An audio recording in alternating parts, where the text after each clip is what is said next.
La ministre de la Transition digitale, des Postes et des Communications électroniques dans les locaux de la Poste Burkina ce mardi 20 juin 2023.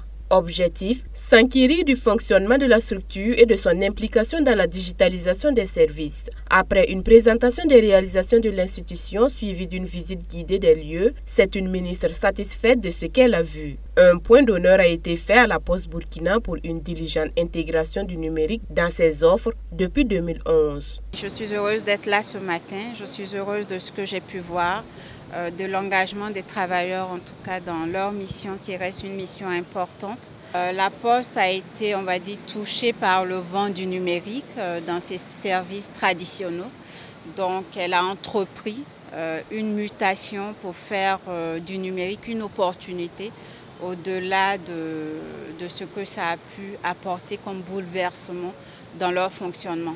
Elle a également un rôle important à jouer dans le développement du e-commerce en étant un acteur central, en étant un tiers de confiance, mais également en contribuant à la livraison de tous les produits qui s'échangent au niveau de ce e-commerce-là. C'est de faire de la Poste BF, de ces agences, des maisons citoyennes où les populations pourront bénéficier d'accompagnement, d'aide pour pouvoir accéder aux services dématérialisés. Après plusieurs rendez-vous manqués, cette visite de courtoisie était plus qu'attendue pour montrer le travail abattu par la Poste malgré les difficultés rencontrées. Et pour s'inscrire dans le processus de dématérialisation, les services postaux entendent être l'interface entre l'administration et les citoyens dans la fourniture de certaines prestations. Cette visite est une symbolique très importante. Comme Madame le ministre l'a souligné, en tout cas dans son mot, c'est sa première visite de courtoisie ici officielle à la Poste. Donc cela nous montre à quel point nous sommes au cœur donc, de la stratégie de transformation digitale du pays. À court terme déjà, il faut dire que le numérique est une occasion pour nous d'améliorer nos processus et nos procédés. Alors nous pourrons gagner en efficacité donc, en digitalisant, en numérisant donc, nos procédés.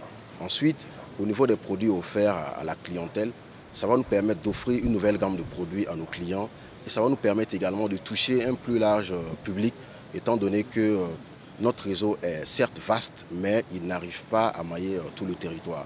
Voilà, donc ça va nous permettre également d'aller au-delà de ce que le réseau est capable d'offrir. Aujourd'hui, nous avons amélioré considérablement notre gamme de produits, que ce soit des produits propres ou en partenariat. Nous avons compris qu'aujourd'hui, la valeur ajoutée est quelque chose qu'il faut se partager. Donc aujourd'hui, si vous venez à la Poste, vous trouvez les produits des opérateurs mobiles, vous trouvez les produits des sociétés de transport de fonds. Donc nous sommes en partenariat avec, en tout cas, pratiquement beaucoup d'opérateurs. Le chiffre d'affaires de la Poste burkinabé s'élève à plus de 20 milliards de francs CFA avec une contribution aux recettes budgétaires de l'État à environ 3 milliards de francs CFA pour la même année. Toutefois, la situation sécuritaire a des répercussions négatives sur les actions de la Poste avec la fermeture de 26 agences sur les 118 que compte le pays.